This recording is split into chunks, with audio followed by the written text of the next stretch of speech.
भारत माता की। भारत माता की। भारत माता की। वीर धरा रेवाड़ी से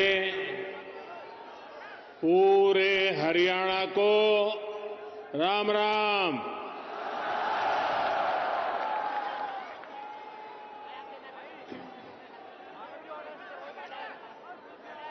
मैं जब भी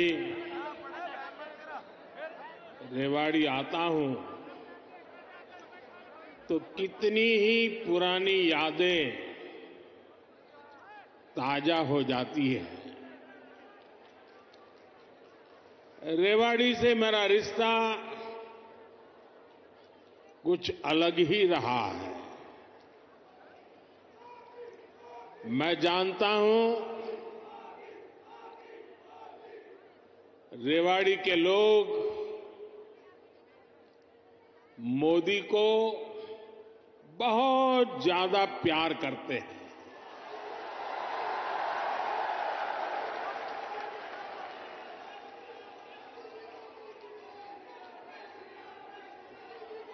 और अभी मेरे मित्र पार्टी ने मुझे पीएम के उम्मीदवार के रूप में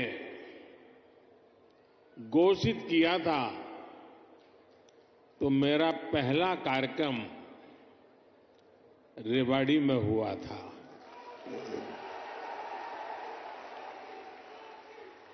और उस समय रेवाड़ी ने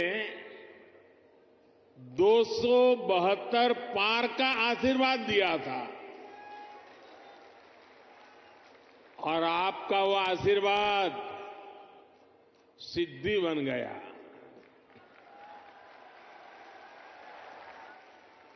अब लोग कह रहे हैं कि मैं फिर एक बार रेवाड़ी आया हूं,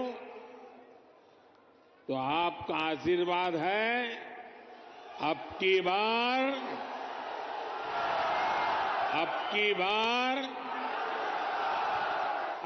बार एनडीए सरकार 400 पार।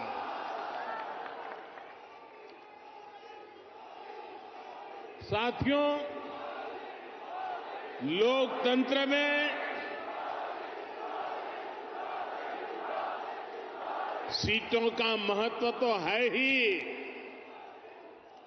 लेकिन मेरे लिए उसके साथ साथ जनता जनार्दन का आशीर्वाद ये मेरे लिए बहुत बड़ी पूंजी है।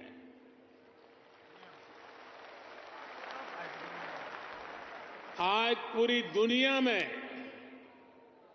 भारत नई ऊंचाई पर पहुंचा है, तो ये आप सबके आशीर्वाद के कारण, ये आपके आशीर्वाद का कमाल है।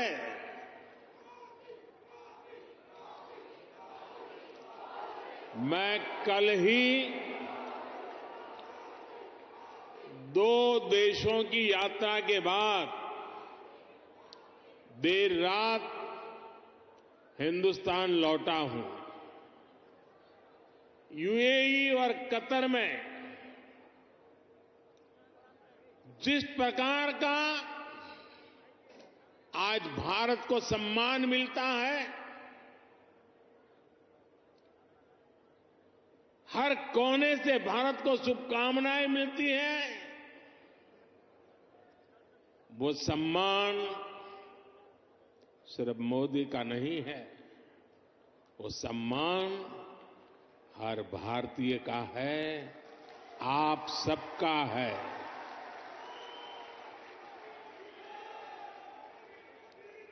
भारत ने G20 का सफल सम्मेलन किया, तो ये आपके आशीर्वाद से हुआ। भारत का तिरंगा चंद्रमा पर वहां पहुंचा जहां कोई नहीं पहुंच सका, तो ये आपके आशीर्वाद से हुआ।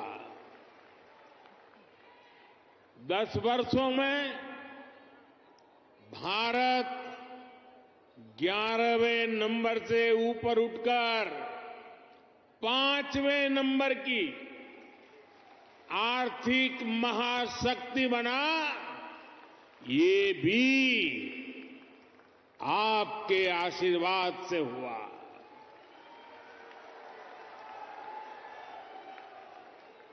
और अब मुझे अपने तीसरे टर्म में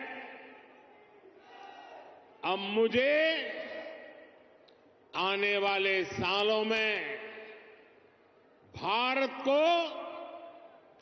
दुनिया की तीसरी सबसे बड़ी आर्थिक ताकत बनाने के लिए आपके आशीर्वाद चाहिए।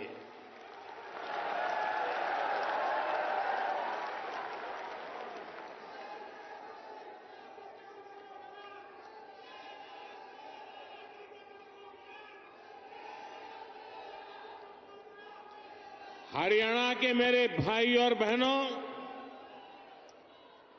विकसित भारत बनाने के लिए हरियाणा का विकसित होना भी बहुत जरूरी है। और हरियाणा तभी विकसित होगा जब यहां आधुनिक सड़कें बनेगी। हरियाणा तभी विकसित होगा जब यहां रेलवे का आधुनिक नेटवर्क होगा। हरियाणा तभी विकसित होगा जब यहां बड़े और अच्छे अस्पताल होंगे। थोड़ी देर पहले ही मुझे ऐसे अनेक कामों से जुड़ी लगभग 10,000 करोड़ रुपए की परियोजनाएं हरियाणा को सौंपने का अवसर मिला है। इसमें रेवाड़ी एम्स है, गुरुग्राम मेट्रो है, कई रेल लाइन है, नई ट्रेन है। इनमें ज्योति सरमय कृष्ण सर्किट योजना से बना एक आधुनिक और भव्य म्यूजियम भी है।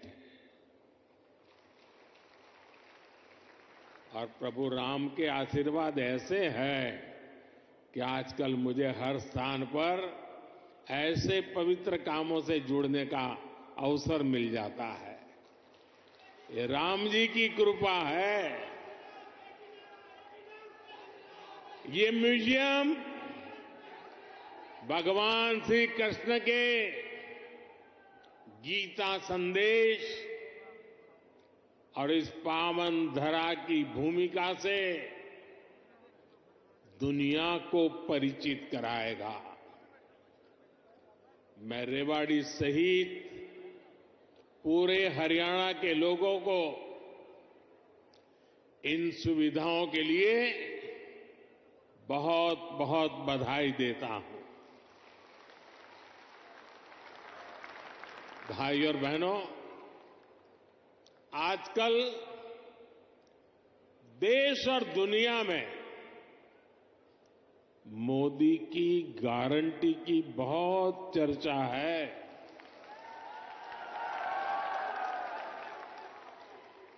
और रेवाड़ी तो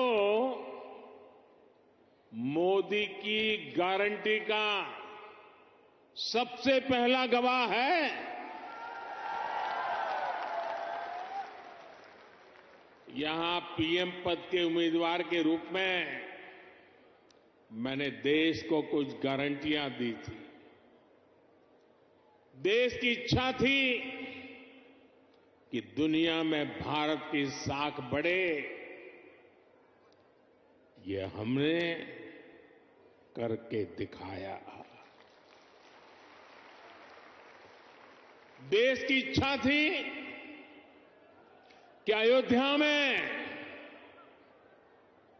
प्रभु राम का भव्य मंदिर का निर्माण हो। आज पूरा देश भव्य राम मंदिर में विराजे राम लला के दर्शन कर रहा है। और तो और कांग्रेस के लोग, जो लोग हमारे भगवान राम को काल्पनिक बताते थे, जो कभी नहीं चाहते थे कि अयोध्या में प्रभु राम का मंदिर बने, वो भी अब जय सिया राम बोलने लगे हैं।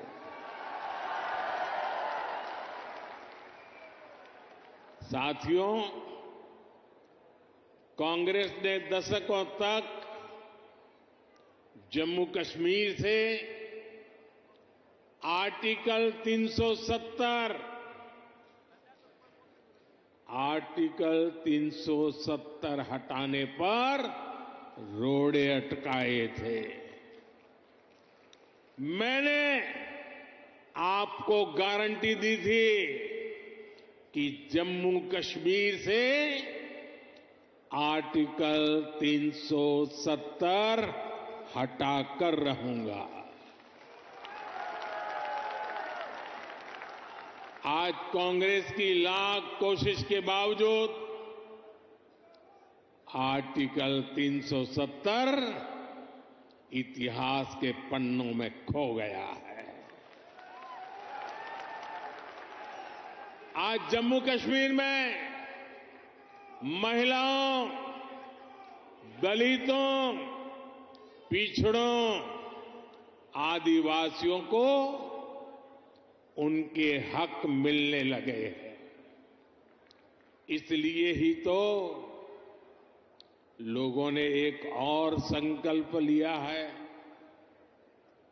और जनता जनार्दन कह रही है, आप लोग कह रहे हैं, जिसने 370 हटाया, जिसने 370 हटाया, उस बीजेपी का टीका 370 सीटों से होगा।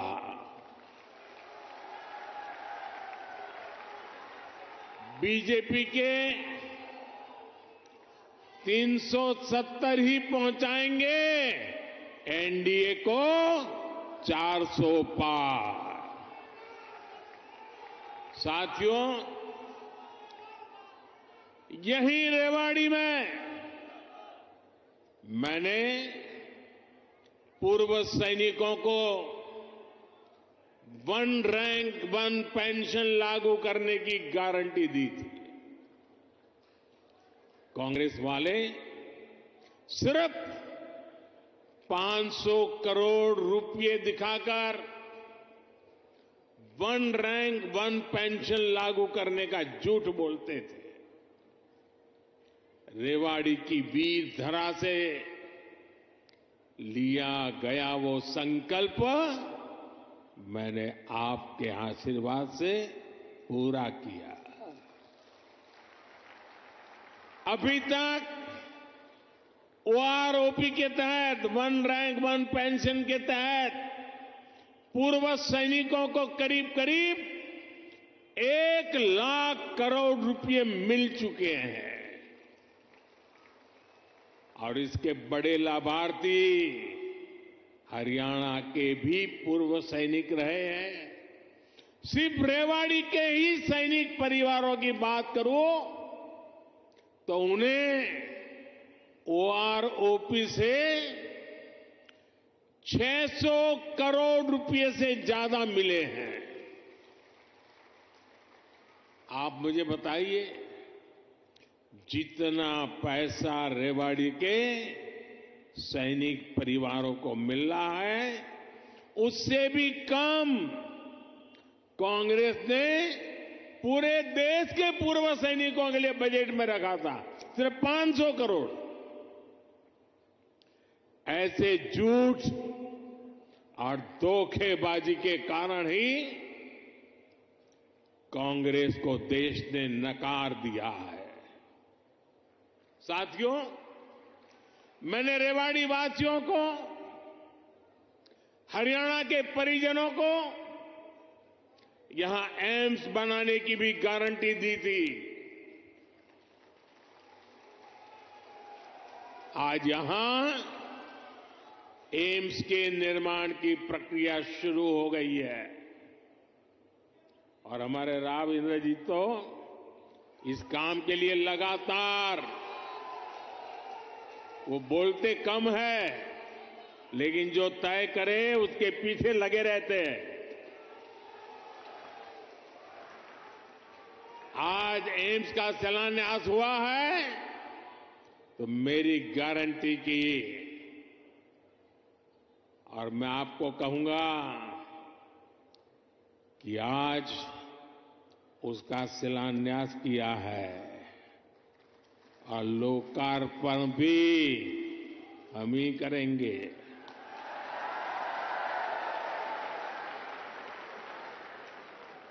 और इससे आपको बेहतर इलाज भी मिलेगा, युवाओं को डॉक्टर बनने का अवसर भी मिलेगा और रोजगार, स्वरोजगार के भी अनेक अवसर बनेंगे। रेवाड़ी में देश का 22वां एम्स बन रहा है। पिछले 10 वर्षों में 15 नए एम्स स्वीकृत किए जा चुके हैं। आजादी के बाद से लेकर 2014 तक देश में करीब 380 मेडिकल कॉलेज बने थे। बीते 10 वर्षों में 300 से अधिक नए मेडिकल कॉलेज बने हैं।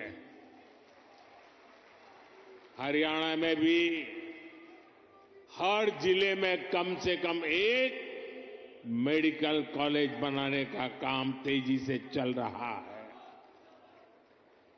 साथियों, मैं ऐसी अनेक गारंटियां गिना सकता हूं जो देशवासियों के आशीर्वाद से पूरी हो चुकी है।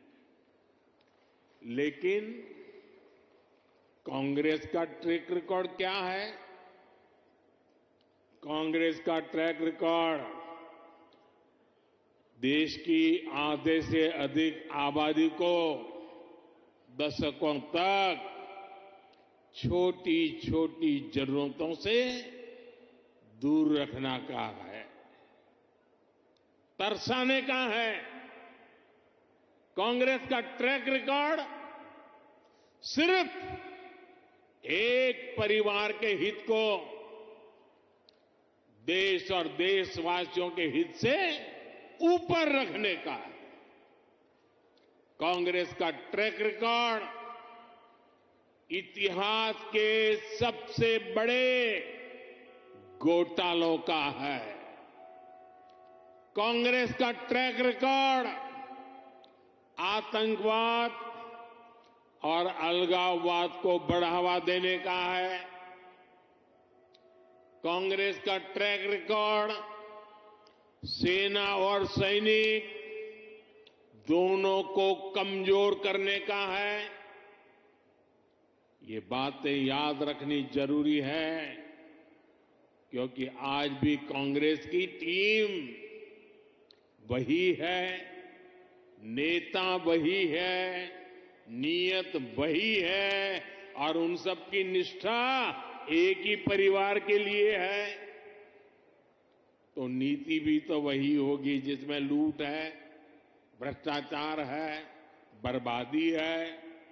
साथियों, कांग्रेस सोचती है कि सत्ता में रहना उसका जन्मसिद्ध अधिकार है। इसलिए गरीब का ये बेटा जब से पीएम बना है, ये एक के बाद एक मेरे खिलाफ साजिशें करते जा रहे हैं। लेकिन ईश्वर रूपी जनता जनार्दन का आशीर्वाद मेरे साथ है। कांग्रेस की हर साजिश के सामने जनता जनार्दन ढाल बनकर खड़ी हो जाती है। जितना ज्यादा कांग्रेस साजिशें करती है, उतना ही ज्यादा जनता मुझे मजबूत करती है, अपना आशीर्वाद देती है। इस बार भी कांग्रेस ने मेरे खिलाफ सारे मोर्चे खोल दिए हैं, लेकिन मेरे देश की जनता का सुरक्षा कवच, और जब जनता का सुरक्षा कवच होता है, जनता जनार्दन का आशीर्वाद होते हैं, माताएं बहनें ढाल बनकर के खड़ी होती हैं, तो संकटों से पार भी निकलते हैं और देश को आगे भी बढ़ाते हैं। और इसलिए आप सबके आशीर्वाद से हिंदुस्तान के कोने कोने में जो मैं अनुभव कर रहा हूं, इसलिए लोग कह रहे हैं एनडीए सरकार 400 पार। एनडीए सरकार, एनडीए सरकार, एनडीए सरकार। साथियों, एक परिवार के मोह में फंसी कांग्रेस, हरियाणा में वही हाल है, आज अपने इतिहास के सबसे दयनीय दौर से गुजर रही है। इनके नेता से अपना एक स्टार्टअप नहीं संभल रहा। ये लोग देश संभालने का सपना देख रहे हैं। आज कांग्रेस की हालत देखिए। कांग्रेस के पुराने नेता एक एक करके इनको छोड़कर जा रहे हैं। जिन्होंने कभी इनके साथ आने का इरादा किया था, वो भी इनसे भाग रहे हैं। आज स्थिति ये है कि कांग्रेस के पास अपने कार्यकर्ता तक नहीं बचे हैं। जहां कांग्रेस सरकार में है, वहां इनसे अपनी सरकारें भी नहीं संभल रही है। आज हिमाचल में लोगों को वेतन और पेंशन देने तक में मुश्किलें आ रही है। कर्नाटका में विकास की योजनाओं पर भी कांग्रेस सरकार काम नहीं कर पा रही है। भाई और बहनों, एक तरफ कांग्रेस का कुशासन है और दूसरी तरफ बीजेपी का सुशासन। यहां 10 वर्षों से डबल इंजन सरकार है। इसलिए गरीब कल्याण की जो भी योजनाएं मोदी ने बनाई है, उनके 100% अमल में हरियाणा अव्वल है। हरियाणा खेती के क्षेत्र में भी अभूतपूर्व प्रगति कर रहा है और यहां उद्योगों का दायरा भी निरंतर बढ़ रहा है। जिस दक्षिण हरियाणा को विकास में पीछे रखा गया, आज वो कहीं तेजी से आगे बढ़ रहा है। देश में रोड हो, रेल हो, मेट्रो हो, उनसे जुड़ी जो बड़ी परियोजनाएं हैं, वो इसी हिस्से से गुजर रही है। दिल्ली मुंबई एक्सप्रेसवे के, दिल्ली दौसा लालसोट के पहले चरण का उद्घाटन हो गया है। देश का सबसे लंबा एक्सप्रेसवे हरियाणा के गुरुग्राम, पलवल और नूंह जिलों से होकर गुजर रहा है। साथियों, 2014 से पहले हरियाणा में रेलवे के विकास के लिए हर वर्ष औसतन 300 करोड़ रुपए का बजट मिलता था। 300 करोड़ रुपए। इस वर्ष हरियाणा में रेलवे के लिए करीब करीब 3,000 करोड़ रुपए का बजट रखा गया है। अब देखिए कहां 300 करोड़ और कहां 3,000 करोड़, और ये अंतर पिछले 10 सालों में आया है।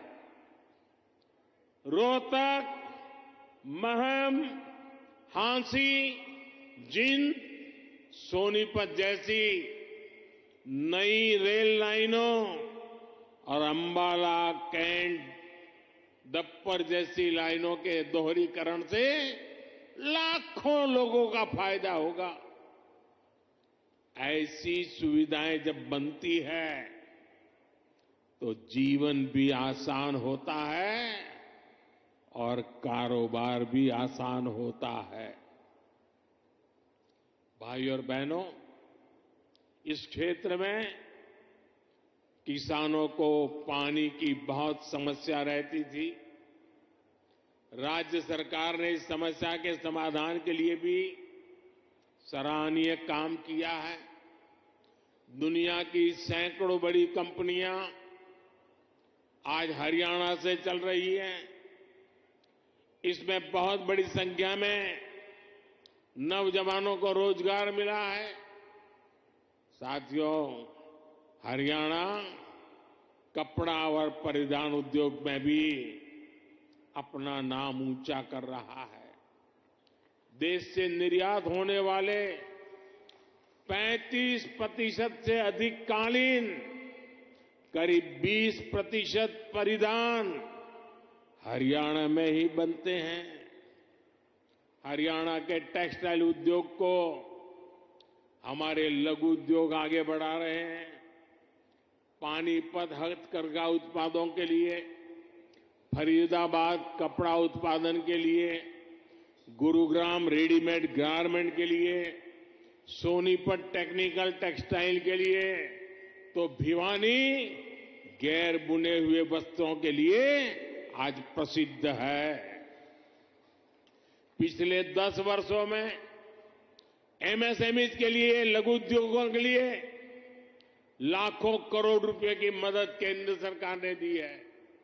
इससे पुराने लघु उद्योग, कुटीर उद्योग ये तो मजबूत हुए ही हैं, हरियाणा में हजारों नए उद्योग भी स्थापित हुए हैं।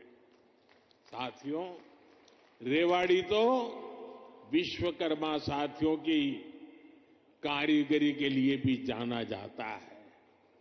यहां की पीतल की कारीगरी और हस्तकला बहुत मशहूर है। 18 व्यवसायों से संबंधित ऐसे पारंपरिक कारीगरों के लिए पहली बार पीएम विश्वकर्मा नाम से एक बड़ी योजना हमने शुरू की है। पीएम विश्वकर्मा योजना से देश भर में लाखों लाभार्थी जुड़ रहे हैं। भाजपा सरकार इस योजना पर 13,000 करोड़ रुपए खर्च करने जा रही है। ये योजना हमारे इन पारंपरिक कारीगरों और उनके परिवारों का जीवन बदलने वाली है। भाई और बहनों, मोदी की गारंटी उसके साथ है जिसके पास गारंटी देने के लिए कुछ भी नहीं है। देश के छोटे किसान के पास बैंकों को गारंटी देने के लिए कुछ नहीं था। मोदी ने उन्हें पीएम किसान सम्मान निधि की गारंटी दी। देश के गरीब, दलित, पिछड़े, ओबीसी परिवार के बेटे बेटियों के लिए बैंकों में गारंटी देने के लिए कुछ नहीं था। मोदी ने मुद्रा योजना शुरू की और बिना गारंटी का लोन देना शुरू किया। देश में अनेक साथी रेहड़ी, पटरी, ठेले पर छोटा मोटा कारोबार करते आए। दशकों से ये काम शहरों में ये साथी करते रहे हैं। इनके पास भी गारंटी देने के लिए कुछ नहीं था। पीएम स्वनिधि योजना से इनकी गारंटी भी मोदी ने ली है। साथियों, गांव की हमारी बहनों की स्थिति 10 वर्ष पहले तक क्या थी? बहनों का अधिकतर समय पानी के जुगाड़ में, खाना पकाने के लिए लकड़ी या दूसरे इंतजाम में लग जाता था। मोदी मुफ्त गैस कनेक्शन लेकर आया, घर तक पानी का नल लेकर के आया। आज हरियाणा के गांवों की मेरी बहनों को सुविधा हो रही है, समय बच रहा है। यही नहीं, इस समय का उपयोग बहनें अपनी कमाई बढ़ाने के लिए कर पाए, इसका भी इंतजाम किया गया है। पिछले 10 वर्षों में देश भर में 10 करोड़ बहनों को हमने स्वयं सहायता समूहों से जोड़ा है। इसमें हरियाणा की भी लाखों बहनें हैं। बहनों के इन समूहों को लाखों करोड़ रुपए की मदद दी गई है। मेरी कोशिश यही है कि ज्यादा से ज्यादा बहनों को लखपति दीदी बना सकूं। अभी तक 1 करोड़ बहनें लखपति दीदी बन चुकी है।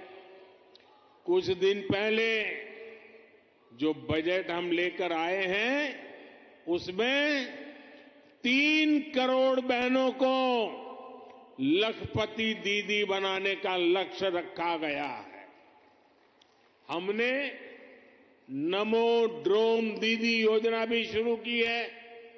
इसके तहत बहनों के समूहों को ड्रोन चलाने की ट्रेनिंग दी जाएगी और ड्रोन दिए जाएंगे।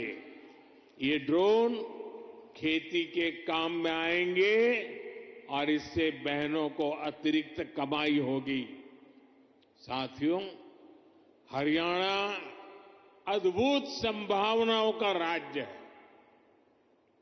मैं हरियाणा के फर्स्ट टाइम वोटर्स को, जो पहली बार मतदान करने वाले हैं, जो 18, 20, 22 साल की उम्र के हैं, उनको विशेष रूप से कहूंगा कि आपका भविष्य बहुत उज्जवल होने वाला है। डबल इंजन सरकार आपके लिए विकसित हरियाणा बनाने में जुटी है।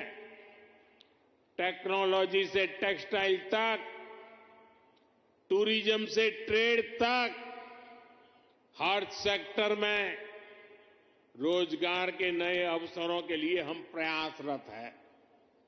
आज पूरा विश्व भारत में निवेश के लिए उत्सुक है और निवेश के लिए हरियाणा एक उत्तम राज्य बनकर उभर रहा है।